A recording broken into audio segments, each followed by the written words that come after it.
Baik, kita lihat di sini ada beberapa catatan penting. Sekali lagi ada beberapa catatan penting yang harus diperhatikan, dalam pembahasan tentang badal. Yang pertama, catatan penting yang pertama, bahwasanya badal ba'di minal kulli dan badal istimal harus bersambung dengan dhamir yang sesuai dengan mubdal minhunya. Sekali lagi, kalau badalnya adalah badal ba'di minal kulli dan badal istimal, maka dia harus bersambung, harus digabungkan dengan dhamir yang sesuai dengan mubdal minhunya. Jadi mubdal minhunya itu apa? Dhamir yang sesuai untuk dia apa? Maka jika kita sudah tahu, kita jadikan dhamir yang sesuai itu digabungkan dengan badal ba'di minal kulli dan badal istimal. Contohnya adalah yang telah kita sampaikan. Kita ingat ya, dalam contoh yang telah kita sampaikan di atas, yaitu contoh misalnya in hadama al baitu jidaruhu. Di sini jidar dia adalah sebagai badal ba'di minal kulli dari apa? Dari kata al-bait. Di sini al-bait dia adalah isim mufrad. Ya, kita anggap dia sebagai bentuk mudzakkar. Maka dhamir yang sesuai adalah hu.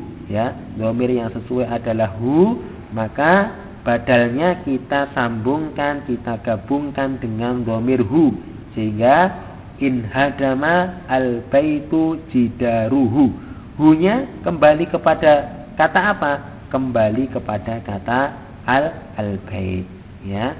Sehingga sekali lagi misalnya hu-nya ini kita munculkan lagi dan kata al-baitnya ini kita hilangkan, kalimatnya sudah sempurna, ya. In hadama jidarul bait, ya. In hadama jidarul bait, ya, dinding rumah itu roboh. Ya, ini adalah ya contoh dari catatan yang pertama. Kalau contoh dari badal istimal dhamirnya, maka ya kita lihat contoh yang telah kita sampaikan di atas, yu'jibuni, ya, yu'jibuni al-baitu nadhafatuhu. Di sini kata nadhafah digabung dengan dhamir hu. Ya, sekali lagi ini juga kembali kepada kata al-bait. Ya, al-bait ini isim mufrad, ya, dhamirnya hu. Maka kata nadhafah dia kita gabungkan dengan dhamir hu menjadi nadhafatuhu, ya. Sekali lagi ini adalah ya catatan yang penting, bahwasanya badal ba'di minal kulli dan badal istimal dia harus bersambung dengan dhamir yang sesuai dengan mubdal minhunya. Baik, kemudian kita perhatikan catatan yang kedua.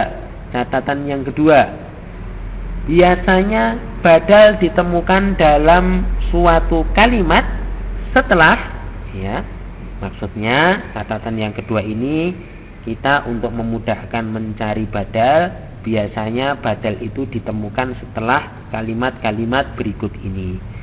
Ya, yang pertama, badal biasanya ditemukan setelah nama orang atau gelar.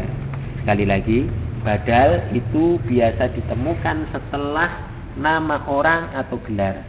Contoh, misalnya qala Ali bin Abi Thalib.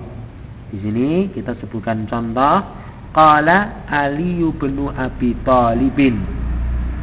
Di sini Ali bin Abi Thalib berkata. Di sini ada nama orang yang dia sebagai fa'il, pelaku, yaitu Ali. Ya, ada kata setelahnya yang dia juga marfu apa? Ibnu, ya, dia juga marfu, ya, dia adalah sebagai badal dari Ali. Ali itu siapa toh? Oh, Ali itu anaknya Abu Thalib. Oh, Ali siapa?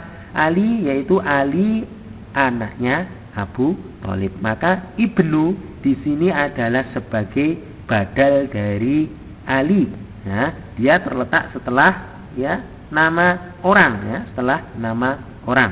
Ya, baik. Di catatan yang pertama, ya, ada pula yang badal itu memang biasa kita temukan setelah gelar. Ya, gelar itu, ya, kalau dalam pembahasan ini kita bisa sampaikan yang dimaksud gelar dalam maksud ucapan kita ini, dalam ucapan kita ini bisa asy-syaikh, bisa al-imam atau yang lainnya. Ya, contohnya misalnya kataba asy-syaikhu Muhammadun risalatan mufidatan. Ya. Syekh Muhammad menulis sebuah risalah yang berfaedah. Di sini Muhammadun dia terletak setelah ya gelar asy-syaikhu, ya.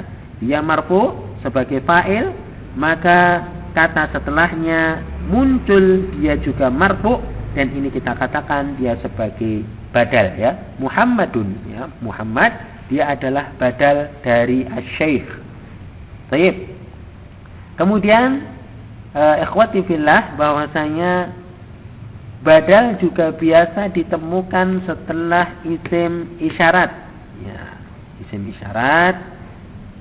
Saudara-saudara semuanya telah belajar apa saja yang dia masuk dalam isim isyarat. Di antaranya misalnya hadza, zalika, itu adalah isim-isim isyarat. Nah, badal dia biasanya ditemukan setelah isim isyarat. Ya, badal biasa ditemukan setelah isim isyarat. Ya, sekali lagi, badal biasa ditemukan setelah isim isyarat. Contoh misalnya hadzal kitabu mufidun, ya. Hadzal kitabu mufidun. Ya, kitab ini berfaedah. Asalnya kan cuma hadza mufidun. Ini berfaedah. Ini itu apa? Oh, yaitu Alkitab. Nah, demikian ya. Jadi Alkitab dia adalah badal dari ha, karena dia terletak setelah isim isyarat. Namun kita perlu perhatikan ya, biasanya ya yang terletak sebagai isim isyarat setelah hafan, biasanya badal yang terletak setelah isim isyarat dia itu bentuknya ma'rifah. Dia itu bentuknya apa? Ma'rifah yang biasanya ditandai dengan alif dan lam. Maka di sini ya hadzal kitabu. Nah, Alkitab dia bentuknya apa? Ma'rifah. Maka dia adalah sebagai badal dari hadza. Nah, berarti mubtada'nya mana? Mubtada'nya adalah hadza, ya. Maka Alkitab dia marfu karena sebagai badal dari hadza, ya, badal dari hadza. Sehingga Alkitab dia juga marfu, ya, karena hadza dia adalah sebagai mubtada, ya, sebagai mubtada. Contoh yang lain misalnya zalikal baitu nazifun, rumah itu bersih. Ya, asalnya kan cuma zalika nazifun, itu bersih. Itu apa? Ya. Oh, yaitu al-bait, yaitu rumah. Maka al-bait dia adalah sebagai badal dari zalika. Sekali lagi, badal yang terletak setelah isim isyarat biasanya dia itu bentuknya ma'rifah, ya, dia bentuknya apa? Ma'rifah. Baik, itu adalah ya letak yang biasanya badal berada di dalamnya, yaitu setelah isim isyarat. Maka selanjutnya yang ketiga, bahwasanya badal itu biasa terletak setelah pembagian, ya, setelah pembagian. Jadi kalau kita mengucapkan sesuatu, kita membagi ya sesuatu dalam kalimat kita, ya rincian pembagiannya itu adalah sebagai badal. Contoh misalnya al-kalimatu salasatu aqsamin. Kata itu ya terbagi menjadi 3 macam. Ya. Ismun wa fi'lun wa harfun. Maka ismun dia adalah sebagai badal dari salah satu. Ya, yang 3 itu apa? Oh, yang 3 itu yaitu isim dan fi'il dan huruf. Maka ismun dia juga marfu mengikuti apa? Mengikuti salah satu. Kan rinciannya ini ya. Ada 3 macam. Rinciannya apa saja? Oh, rinciannya adalah isim, fi'il dan huruf. Nah, ini yang kita katakan dia adalah sebagai badal karena terletak setelah pembagian. Contoh yang lain misalnya asyirku nau'ani. Syirik itu terbagi menjadi 2. Loh, ada 2 ya. Asyirku nau'ani. Nah, nau'ani dia adalah bentuk musanna ya, bentuk double yang ditandai ciri rofaknya dengan alif. Ya. Asyirku nau'ani. Nau'ani dia marfu. Dia marfu, dia sebagai khobar dari asyirku. Nah, ada 2 macam atau terbagi menjadi dua. Apa saja itu? Yaitu akbaru wa asghar, yaitu syirik akbar dan syirik asghar. Di sini akbar dia adalah sebagai badal dari nau'ani, ya, sebagai badal dari nau'ani. Nau'ani dia marfu, ya, isim marfu, nah, karena dia posisinya adalah sebagai khobar. Maka demikian pula badalnya dia juga harus marfu, ya. Nau'ani dua macam, ya, terbagi menjadi dua. Apa itu? Oh, yang dua itu adalah akbar wa asghar, ya, demikian.